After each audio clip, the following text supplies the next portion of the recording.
तो friends, welcome back to the channel और part 2 में आपका स्वागत है। अभी शाम का सेशन शुरू हो चुका है और आप मेरे पीछे भीड़ देख सकते हैं। यहाँ पे सब कलाकार और नैनीताल के रंगकर्मी भी मौजूद हैं। तो चलिए आगे सेशन को कंटिन्यू रखते हैं और आपको सेकंड पार्ट में ले चलते हैं।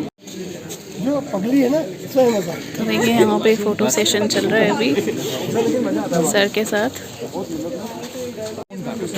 देखिए यहाँ पे सब हमारे साथ हैं। ये देखिए लड्डू के भैया हमारे साथ हैं। लड्डू के भैया हेलो बोल दीजिए एक बार। तो कैसा लग रहा है सर नैनीताल में? बेहतरीन, बढ़िया मौसम। तो मुझे शिमला से भी ज़्यादा बेहतर लगी, जबकि मैं वहीं का हूँ। चलिए बहुत अच्छी बात है, आपको शिमला से ज़्यादा नैनीताल पसंद आ रहा है और नैनीताल के लोग भी पसंद आ रहे होंगे, उम्मीद करते हैं। बहुत ये ब्लॉगर है, बड़ी जबरदस्त है आगे। थैंक यू अदिति खुराना, मुझे फिल्म देखी थी। तो देखिए यहाँ पे हम भी अभी उनसे मिलके आ चुके हैं और ये देखिए काफ़ी चहल पहल चल रही है यहाँ पे। ये देखिए तो बड़ा ही अच्छा प्रोग्राम चल रहा है, काफ़ी अच्छी स्क्रीनिंग रही है प्रोग्राम्स फिल्म्स की। और यहाँ देखिए और उसके साथ साथ सर जो हमारे नैनीताल के कलाकार उन लोगों के लिए सर थोड़ा सा आशीर्वाद और कुछ यही कहूँगा, अपने हुनर में इजाफा करिए। बहुत बड़ा प्लेटफॉर्म है आजकल डिजिटल माध्यम, तो उसका भरपूर फ़ायदा उठाइए। जो परिवर्तन संसार का नियम है, हमारे टाइम में तो ये नहीं था। इसका यूज़ करें, लेकिन विवेक से। धन्यवाद सर। देखिए यहाँ पे चल रहा है सांस्कृतिक कार्यक्रम अभी उत्तराखंड की संस्कृति को दिखाते हुए।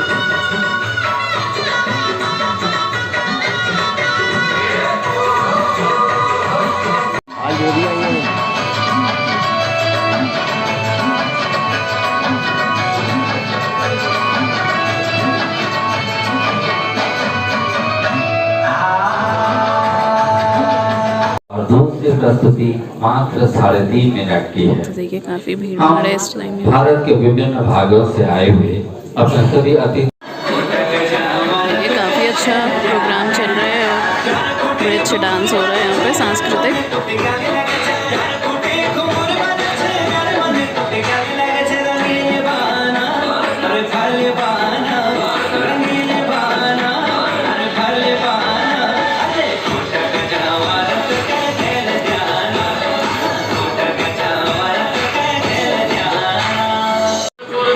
निर्मल पांडे जी पे आधारित एक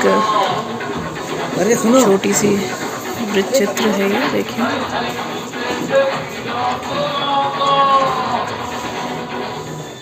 निर्मल ने कुशल अभिनय करते हुए एक शरीफ इंसान, एक दुष्ट खलनायक के किरदार तो निभाए ही, लेकिन एक किरदार उसने ऐसा निभाया जो संभवतः सिनेमा के इतिहास में कुछ ही लोगों ने कर दिखाया।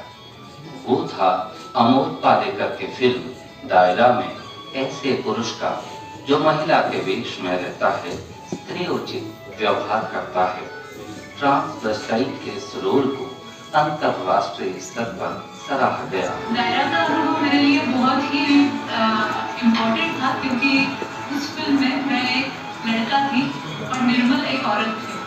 बहुत गर्व महसूस हुआ जब मुझे और निर्मल को फ्रांस में उन्हें बेस्ट एक्ट्रेस और मुझे बेस्ट एक्टर का अवार्ड मिला इंटरनेशनल फेस्टिवल में। बहुत कम कलाकार हैं हिंदुस्तान में जिन्हें इंटरनेशनल अक्लेम मिल चुका है।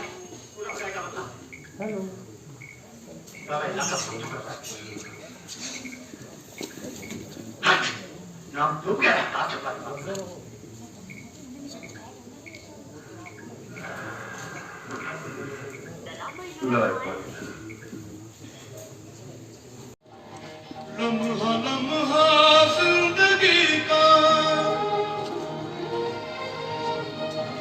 लम्हा लम्हा जिंदगी का है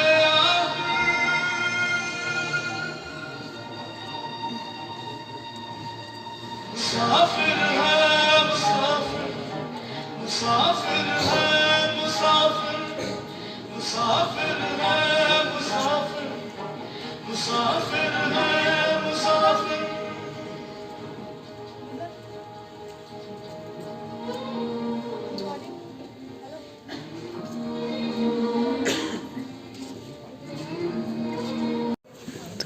टॉक शो का आयोजन किया जा रहा है और गौरव का विषय है विमलेंदु जी और रोहितांशु जी के साथ। मशहूर दिग्गज कलाकार श्री रोहितांशु गौर जी उपस्थित हैं और इस तृतीय निर्मल पांडे स्मृति फिल्म फेस्टिवल में बतौर संरक्षक हम सब के बीच है। इस वार्तालाप का जो मुख्य उद्देश्य है वो ये है कि यहाँ पर जितने लोग बैठे हैं उनके मन में कहीं ना कहीं रंगमंच के लिए, टीवी के लिए, सिनेमा के लिए एक लगाव है। क्या एम्बिशन है कि वो आगे आकर सिनेमा में काम करे, टीवी पर काम करे। उन्हें ये पता होना चाहिए कि उसमें क्या क्या चीजें होती हैं, विधाएं कैसी होती हैं। तो थोड़ी सी वो बातचीत होगी और अभी के विषयों पर भी हम चर्चा करेंगे। बहुत स्वागत है रोहितांशु जी। जी शुक्रिया। मैं आपकी जानकारी के लिए बताता चलूं कि टीवी पर धारावाहिकों का प्रसारण ये कोई बहुत पुरानी बात नहीं है और हिंदुस्तान के लिए तो बिल्कुल पुरानी बात नहीं है। जो बच्चे पढ़ रहे हैं इसको उनकी जानकारी के लिए बताऊं और दर्शक और श्रोता जो भी हैं कि 1930 में पहली बार शिकागो में WGN रेडियो चैनल से एक सोप ओपेरा, जिसको सोप ओपेरा कहते थे, प्रसारित किया जाता था जिसका कि नाम था पेंटेड ड्रीम्स और लोग उसको इतना सुनते थे। उस समय हम लोग कंटेंट पर बहुत काम किया करते थे और क्योंकि रंगमंच से सीधा जो है टीवी की तरफ आए थे तो बहुत अच्छे अच्छे राइटर्स की रचनाएं उस समय टीवी पर आनी शुरू हुई थी, तो जिसमें प्रेमचंद की रचनाएं भी थी बहुत ज्यादा। लेकिन धीरे धीरे जब 90 का दशक आया तो उसके बाद जो है वो थोड़ा सा कमर्शियलाइज होना शुरू हुआ, चीजें थोड़ी सी कैची बनाने की होड़, इसको कैची बनाया जाए ताकि दर्शक जुड़े। क्योंकि उनको ये लगने लगा था कि यूथ जो है ना वो थोड़ा सा जो थोड़ी सी एब्सर्ड कहानियां हैं उनसे थोड़ा सा कट रहा है। उनको ये था कि थोड़ी सीधी और सरल बात की जाए, तो स्टोरी टेलिंग जो है वो थोड़ी सी कैची हो। तो ये दौर आया। उसके बाद जो दौर आया वो तो पूरी तरह से ये आया कि रिश्ते नाते एक तरफ और जोरू का भाई एक तरफ। बहुत तो मतलब फिर ये हुआ कि अब जो है कल टीआरपी आनी है, फ्राइडे है, तो क्या हुक पॉइंट छोड़ा जाए कि टीआरपी कल की ये, तो ऐसा करते हैं कि अम्मा जी को एक थप्पड़ लगवा देते हैं। बहुत अम्मा जी को। तो ये जो अंतर आया तब से लेकर अंत तक, इसमें कंटेंट जो था वो कहीं ना कहीं पूरी तरह से धराशायी हुआ है। ये जो है वो 3 दशकों का अंतर है जो मैंने ऑब्जर्व किया है आज तक। बहुत सुंदर, काफी कुछ हमें जानने को मिला। कंटेंट वाइज हम थोड़ा हिले। एक और चीज अभी मैंने आपको सोप ओपेरा के बारे में बताया। एक और चीज होती है, एक और विधा होती है जिसको हम सिटकॉम कहते हैं, यानी कि सिचुएशनल कॉमेडी। तो सिटकॉम का जमाना भी बहुत चला हमारे यहाँ, वाकले की दुनिया और तरह तरीके के सीरियल आते थे, हम उन्हें देखते थे। और अभी जिस धारावाहिक के चलते हम इनको सबसे ज्यादा जानते हैं, बहुत पसंद करते हैं, हालांकि इन्होंने कई काम किए हैं, सारे प्रशंसनीय हैं, लेकिन भाभी जी घर पर है जो हम सब सुनते हैं, देखते हैं, पसंद करते हैं। उसकी सबसे खास बात जो मुझे लगती है कि वो सिटकॉम तो है ही, सिचुएशन कॉमेडी तो है ही, लेकिन अपने रेकरिंग होने के कारण, उसकी आवृत्ति के कारण वो सोप ओपेरा की कैटेगरी में भी है, वो लगातार चलने वाला एक चीज है। तो क्या ये लगातार चलाया जा सके, उसको चलाया जाता रखा जा सके, इसके लिए भी कभी कभी कहानी से तोड़ मड़ोड़ ये सब चीजें की जाती है? जी हाँ, बिल्कुल की जाती है। बहुत सारे नए कैरेक्टर्स लाए जाते हैं और कोशिश मात्र यही रहती है TRP। सिंपल सी बात है, इट्स अ बिजनेस, हर आदमी धंधा कर रहा है, हर आदमी को धंधा करना है, तो वही है, वही चीज है। लेकिन हमने इसमें भी एक एक्सपेरिमेंट किया था, दुबे जी जानते हैं बहुत अच्छे से। हमने शरद जोशी की व्यंग रचनाओं पर लापता रंज बनाया था। जी, अगर आपने देखा वो शरद जोशी की व्यंग रचनाओं पर था। जी ठीक है। उसमें मैं एक कॉमन मैन का किरदार निभाता था जिसका नाम था मुकुंदी लाल गुप्ता, जो सोशल कॉज के लिए लड़ता है। वो कॉमेडी नहीं थी, वो सटायर था। लेकिन उसमें क्या हुआ सर कि सब टीवी की कुछ आजकल की कन्याएं आई जो एक प्रोजेक्ट में ये कहने लगी थी कि please submit a biodata of Premchand. Oh my God.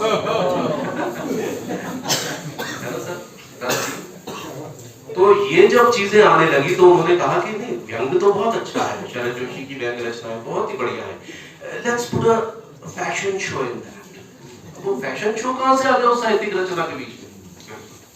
आप विश्वास नहीं करेंगे, अश्वनी धीर जिन्होंने ऑफिस जैसा सीरियल सब टीवी को दिया, वो आगे लड़ भिड़ा कि मैडम ये नहीं होगा, ये नहीं होगा, लेकिन उसने भी हार मान ली और वो फैशन शो जो था वो रखा गया।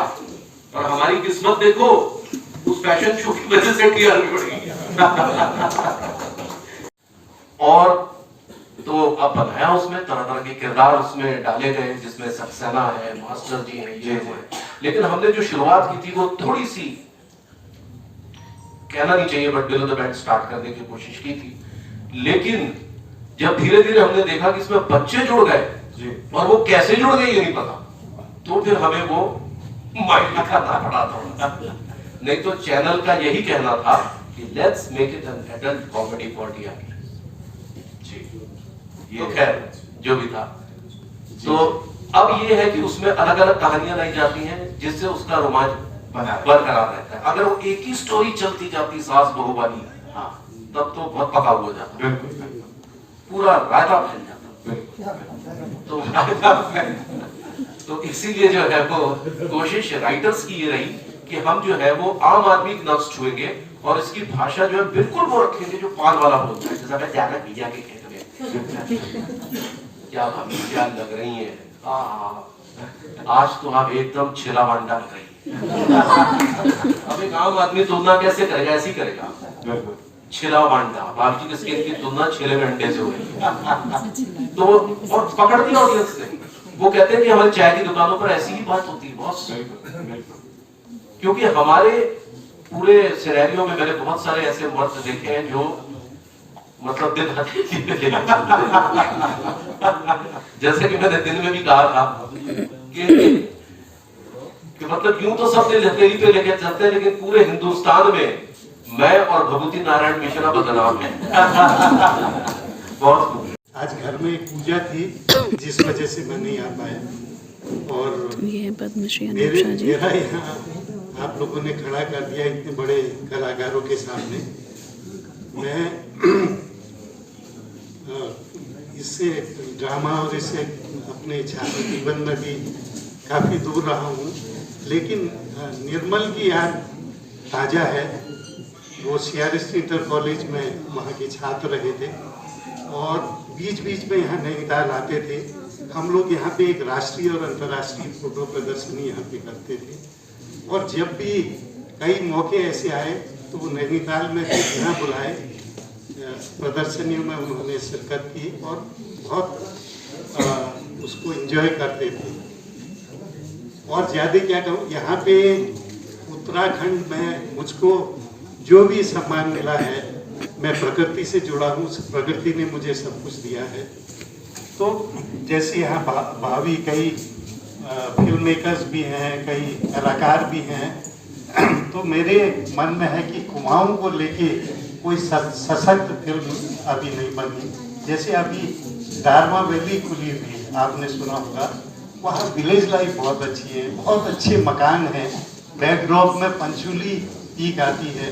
तो ऐसे परिदृश्य में अगर कोई फिल्म बने, मेरे ख्याल से आप जैसे कलाकार अगर उसमें सोचें तो वो तो इंटरनेशनल फिल्म की हो जाएगी। एक भुवनलाल शाह आपने सुना होगा, पहले फील्ड पब्लिसिटी में थे, लखनऊ में थे, तो उनकी एक चित्र मुझे बार बार पहुंचता है।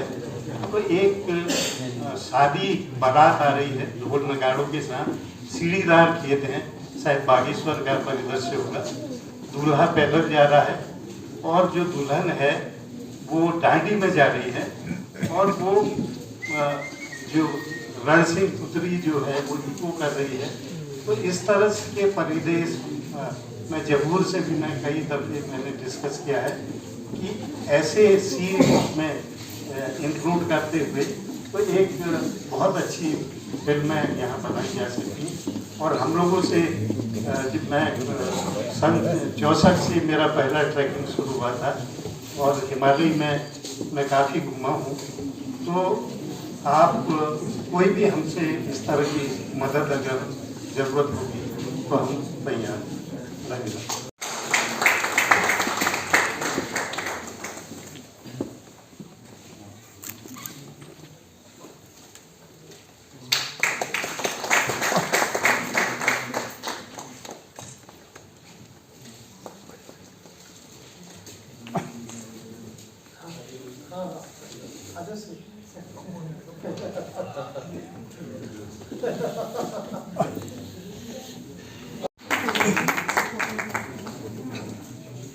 अशोक मेहरा जी के विषय में नैनीताल के रंगकर्मियों को हम बताना चाहेंगे कि नैनीताल की धरती में 1975 में इन्होंने शोरदे नाटक में बेस्ट अभिनेता का पुरस्कार प्राप्त किया था।